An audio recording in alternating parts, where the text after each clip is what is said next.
नमस्कार किसान साथियों, मैं हूं कन्हैया धाकड़ और आप देख रहे हैं गंगेश्वर जहर मुक्त जैविक खेती यूट्यूब चैनल पर खेती जुड़ी जानकारियां। किसान साथियों, आज बात करने वाले हैं अपन लहसुन और मिर्ची की मिक्स खेती पर। दोस्तों, अभी का जो लहसुन की जो समय अवधि हुई लगभग 90 से 100 दिन हो चुकी है। इस दौरान पौधे पर बीमारियां, जड़ों से खाद अच्छा लेना, पौधों का स्वस्थ चलना, फसल का स्वस्थ चलना, ये चीज़ें बहुत ज़्यादा मायने रखती है, क्योंकि इस समय पौधे की वो अवस्था है जिसमें तना फूल रहा है। और यकीन मानिएगा, जितना बड़ा तने की साइज होगी ना, जितना फूला हुआ तना होगा ना, एक मिनट बताता हूँ मैं आपको। किसान साथियों, जो ये तना है ना, ये जितना फूला हुआ होगा, जितना मोटा होगा, जितना हष्ट पुष्ट होगा, कंद की साइज उतनी ही मोटी होगी। और साथ में अपने मिर्ची भी लगा रखी है, फूल आ रहे हैं, देख पा रहे होंगे आप, फूल आने शुरू हो गए हैं। तो अभी वर्तमान समय में पौधे का स्वस्थ चलना, स्वस्थ होना और खाद बीज अच्छे से मिलना बहुत ही ज़रूरी है। देख लीजिए आप, मतलब अभी तने जो जितने मोटे होंगे, अपने कंद की साइज उतनी ही बड़ी होगी। तो किसान साथियों, पहली बात तो खुशखबरी ये है कि 2-3 दिन से ठंड अच्छी पड़ रही है। अभी सुबह की समय है, लेकिन ठंड बहुत अच्छी खासी है। तो फसल के लिए स्वस्थ, फसल चलने के लिए, अच्छे ग्रोथ करने के लिए, अच्छा फुटाव के लिए बहुत ही उपयुक्त समय है। तो किसान साथियों, जिस तरह से सर्दी के अंदर इंसान हो या अपने पशु हो, सबको खुराक ज़्यादा चाहिए, ठीक है ना। तो सेम कंडीशन फसल में भी समझिए, ये भी एक तरह के सजीव से प्राणी, जो प्राणी होते हैं ना, मतलब इंसान हुआ, गाय भैंस हुई, इसी तरह से इनका भी सिस्टम वही है। तो इनको भी अभी, जब क्यों 90-100 दिन की फसल है, फसल फैलाव ले रही है, तना मोटा हो रहा है अभी, तो इस समय खाद का और उर्वरक की, माइक्रोन्यूट्रिएंट की बहुत ज़्यादा ज़रूरत पड़ती है। इस समय यदि माइक्रोन्यूट्रिएंट की या उर्वरक की डिफिशियंसी देखी गई है फसल के अंदर, तो निश्चित रूप से फसल के उत्पादन में ज़्यादा प्रभाव पड़ेगा। तो आइए बात करते हैं अपन फसल में खाद प्रबंधन की। किसान साथियों, इससे पहले अपनों ने लहसुन में जो पीलापन था उसको खत्म करने के लिए थाइफिनर मिथाइल और इंसेक्टिसाइड का स्प्रे किया था। उससे 101% जो पीलापन था ना, उस पर कंट्रोल हुआ। जो बीमारी थी वही खत्म हो गई, जो रोगग्रस्त पत्तियां थी वो सूख गई। और अभी वर्तमान में जो भी फसल में पत्तियां हैं, जो फसल चल रही है, बिल्कुल स्वस्थ चल रही है, क्लियर चल रही है, साफ चल रही है। तो पहला तो ये कि ऊपर से जो रोग थे ना, वो खत्म हो गए। अब किसान साथी, एक चीज़ गौर करने जैसी है कि यदि अपन स्प्रे बराबर कर रहे हैं, फसल को रोगों से मुक्त रख रहे हैं, चाहे मिर्ची की फसल हो या लहसुन की, क्यों अपने यहाँ पे लहसुन और मिर्ची दोनों मिक्स खेती है, तो मैं आप दोनों चीज़ों को कवर करते हुए बात करेंगे अपन। तो अपने स्प्रे कर दिया, ऊपर से फसल बिल्कुल स्वस्थ है, कोई कीट नहीं लग रहे हैं, कोई रोग नहीं लग रहा, कोई फंगस नहीं लग रही है, समय समय सिंचाई कर रहे हैं। लेकिन दोस्तों, खाद का प्रबंधन सही ढंग से नहीं हो पाया, तो निश्चित रूप से पौधे के विकास में फर्क पड़ेगा।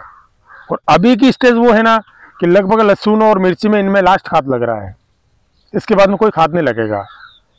फसल जब तैयार होगी ना, तो डायरेक्ट अपन इसको निकाल के बाहर कर लेंगे।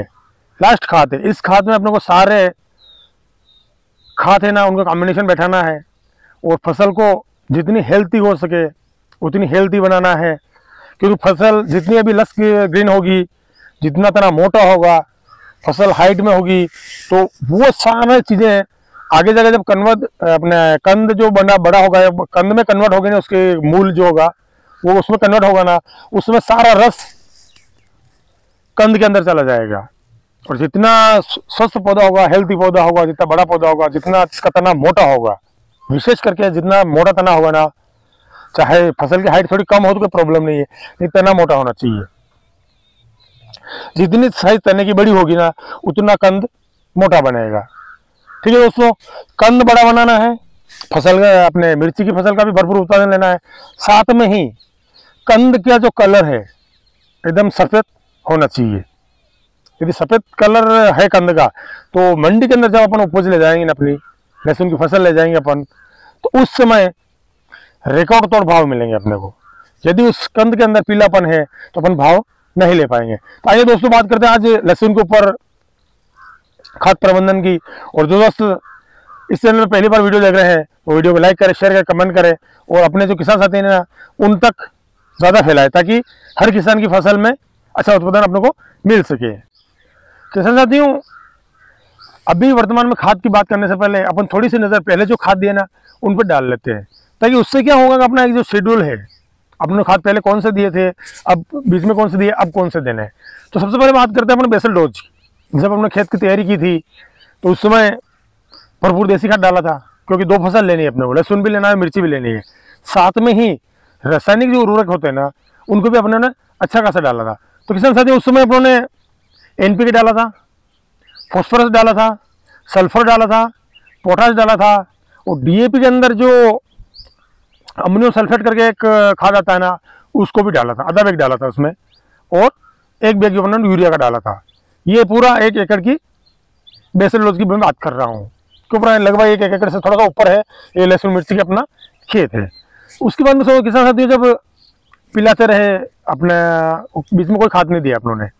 उसके बाद में जब पहली खुदाई हुई ना उस समय अपनों ने 1 बैग यूरिया लिया था, 5 किलो सल्फर लिया था, और 1 किलो प्रति एकड़ के हिसाब से बोरोन लिया था। ये पहली खुदाई में अपनों ने दिए थे, क्योंकि अपनों ने जो फर्स्ट बेसल डोज थे ना उस समय DAP, फॉस्फोरस, NPK बहुत अच्छी खासी मात्रा में डाल दिया था, भरपूर खाद डाल दिया था। तो अपने को उस समय फॉस्फोरस या DAP या NPK डालने की जरूरत नहीं थी पहली खुदाई में। तो अपने उस समय यूरिया और सल्फर और बोरान तीनों चीज़ डाली थी, क्योंकि दोस्तों जब तना बड़ा हो रहा ना तो तना हो सकता है कहीं फट जाए। लहसुन में देखा गया कहीं कि तना फट जाता है। उसके बाद में जो कंद निकलते हैं ना, कंद के पर्दे भी फटते हैं। तो बोरन देना इसलिए ज़रूरी है कि जो फटने की समस्या है ना वो बिल्कुल फसल के अंदर नहीं दिखे, कंद स्वस्थ हो, मोटा हो और वाइट हो, इसके लिए सल्फर देना बहुत ज़रूरी है। ठीक है दोस्तों, और अब बात करेंगे अपन दूसरी खुदाई या लास्ट खाद की, उर्वरक की, माइक्रोन्यूट्रिएंट की। तो किसान साथियों, अभी हमको जब 90 से 100 दिन की फसल है ना उसके अंदर, क्योंकि इसके साथ में अपनी मिर्ची की फसल भी है, हो सकता है किसी किसान साथियों की राय कुछ अलग हो, लेकिन मैं वो बात कर रहा हूँ जिसमें लहसुन और मिर्ची दोनों फसलें हैं। तो खाद का जो बैलेंस है ना दोनों फसलों के लिए रखना पड़ेगा।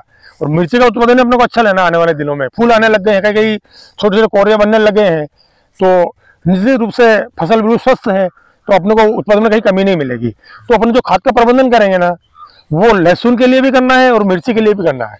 तो किसान साथी जब दूसरी खुदाई हो रही है, खुदाई की अभी जो पहली खुदाई हुई थी ना वो कहीं कहीं छोटे छोटे खरपतवार रह गए थे, वो बड़े हो गए हैं, तो उनको लेना है, और जब खाली जगह होना वहाँ पे खुदाई अपने को करते जाना है।